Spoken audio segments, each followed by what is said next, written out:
You know, the London Black Cab is a British icon. It's one of the first things I connected with when I came to this country some 20 years ago. It was my own personal limousine, and the drivers themselves are just this incredible salt of the earth type person. They always know everything that's happening in this city before it happens, and that's why I was a bit troubled to hear from our good friend Steve McNamara, who's the General Secretary of the LTDA, which is one of the big unions here for the taxi cab drivers, who said that currently black cab drivers in London are at quote-unquote starvation wages. They're making 1/4 of what they would have done at normal levels because of this draconian lockdown. And I know it's true myself because I take the tube every morning, but every night I take a black taxi home. I talk to these guys. They all know who I am because I spoke to Steve McNamara on London Real. And one of my drivers the other night, he said, "Brian, I've been driving around for 6 hours. You're my only fare." £20 fare was his only fare, and he'd been driving around 6 hours. This is real. This is crucial. And we've got to act now to protect this incredible part of our DNA here in London and here in the UK. Drivers now are doing desperate things. Some of them, they're selling their taxis way below market value. And many of them have seen no income at all since March. One of the big taxi cabs associations was saying they went from a 95% occupancy of the taxis they were using down to 10% now. And on top of that, when Steve was in my studio, he said, "Brian, you don't understand the mental health issues going on with my drivers right now.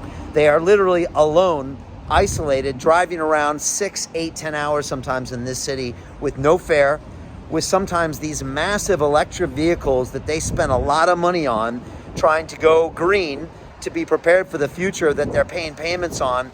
And they have no idea when this lockdown is going to end because our leaders aren't telling us anything. And we know that they just want to keep locking this economy down. Every single black taxi driver I speak to all agree with my plan to get London back to work. They all agree with my plan to streamline transportation in this city. They are frustrated. They feel like they've been ignored by the mayor of this city who argues they're not a part of the London transport infrastructure, which is insulting to these great men and women who do this incredible job and bring culture to this city. When people come to London, they want to get in a black taxi and drive around. They want to get in a red bus, you know? They want to get in a red telephone booth if any of them are still working. And now we're depriving them of that fact. And if these ridiculous lockdowns continue that aren't based in any scientific data, we are going to crush an industry, and it's never coming back. It's never coming back. And that's what no one understands. The culture of a city are its small businesses. The culture of a city are its craftsmen. That's what makes this city great.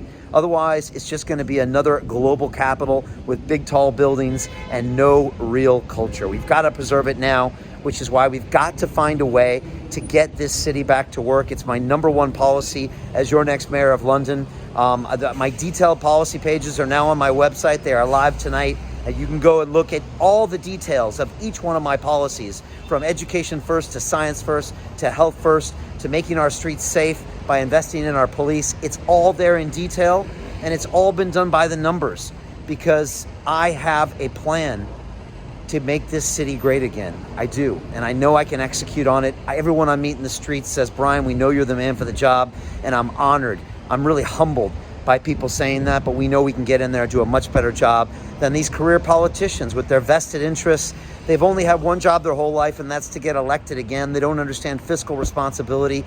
They've never run a business in their life, and they don't know how to support entrepreneurs, which support the rest of us by giving us jobs, and that supports our public sector, that supports our NHS. It's all related. So I want to send our wishes out to Steve McNamara, the LTDA, and the black taxi drivers all around. We're sending you love and support. You know, get in these taxis. Give these men and women your business. Let's keep them alive and let's keep pushing forward. I appreciate you. I appreciate the time. Let's change this city and take it in a new direction.